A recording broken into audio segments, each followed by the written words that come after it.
โอ้ไม่กลัวมีข้าวไข่ของมันนี่ไข่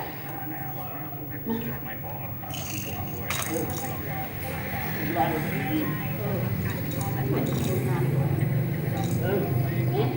ให้ใส่สั่งนะอีนี่หนุ่มทิมเนี่ย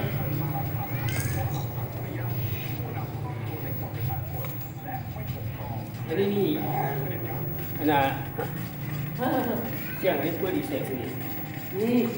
วันนี้พ่อของเบิ้งนี่เลขลบเลขบวกเลขบวกหกเพิ่มขึ้นเพิ่มคือบวกเห็น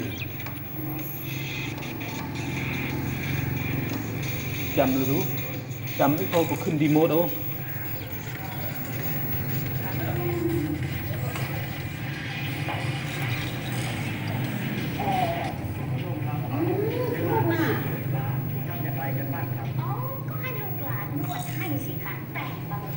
ได้เถอะมีหน่วยและสั่นสะเทือนด้วยไฟฟ้าอยู่เนี่ยคุณสะดวกเวลาไหนเนี่ยไปไทยแล้วนี่ซื้อกันตอนนั้นมาได้เกือบทุกคนในบ้านใช่ก็มีปวดตัวอยู่ที่มาพร้อมกับปลอดภัยหลายตั้งแต่ที่โสะโพกลงไปแตะขาข้อมือลงหลังขาที่แขนก็เลยเล็กนะระบบภูมิคุ้มกันอากาศ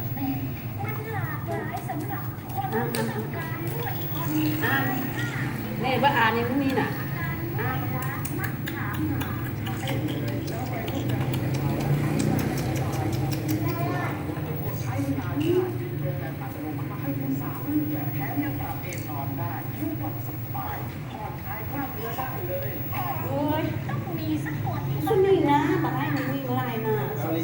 เป็นฟ้าเวลเนสรุ่น YH 6640ราคา 29,900 บาท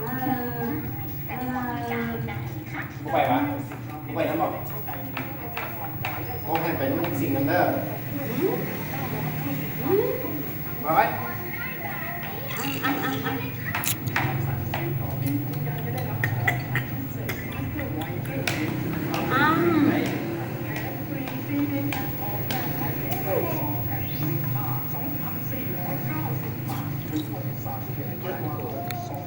เวลาดึงไปดึงมา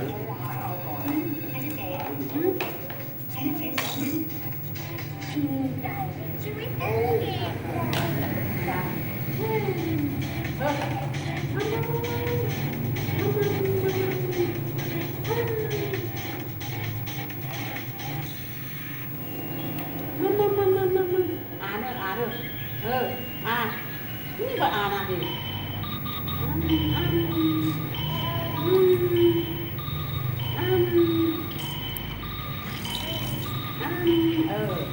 ธงชาติและเพลงชาติไทยเป็นสัญลักษณ์ของการเป็นไทยเราจะยืนตรงเคารพธงชาติด้วยความภาคภูมิใจในเอกราชและความเสียสละของบรรพบุรุษไทย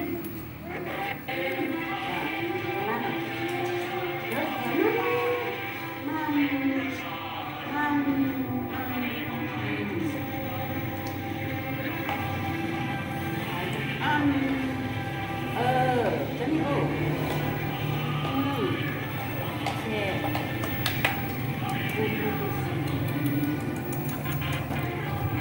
มาสุลกนะ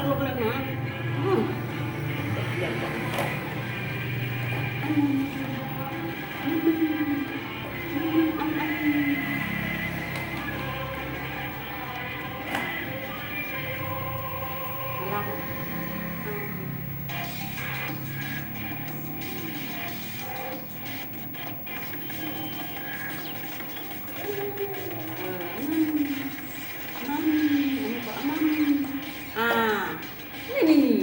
ที่นี่ว่านะอันนี้นะครับในช่วงที่2นะฮะช่วงนี้เนี่ยก็อีกเรื่องหนึ่งที่มันเป็นประเด็นในรอบสัปดาห์ที่ผ่านมาที่เราพูดคุยกันอยู่เสมอเนี่ยคือเรื่องของ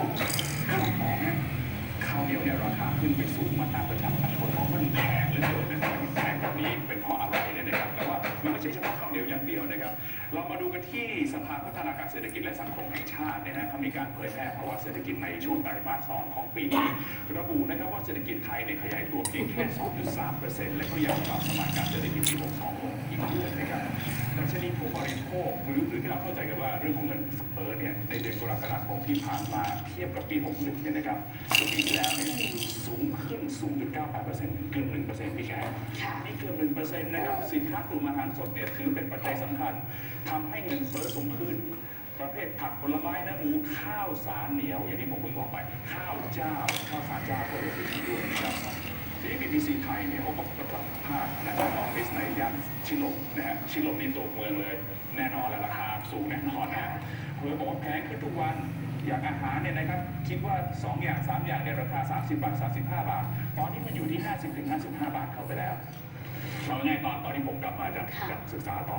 ตอนที่ผมไปมันอยู่บน35 บาทผมกลับมาผมมาซื้อของมันขึ้นที่50 บาทพี่แค่หักไปแค่2 ปีผมตกใจเลยนี่มันนานขนาดนั้นเลย 1%นี่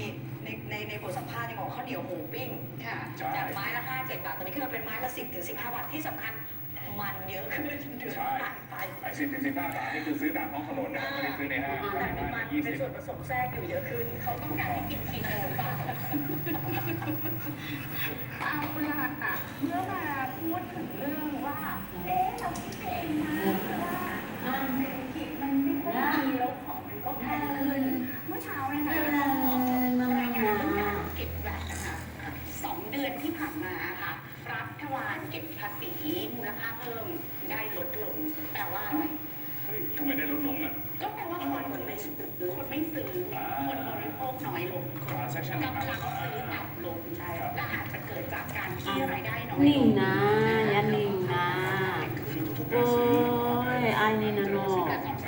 คนเข้านิ่งๆแค่นี้ว่าอ้าว แล้วที่สะท้อนเรื่องถ้าเสริมพี่แขกก็คือ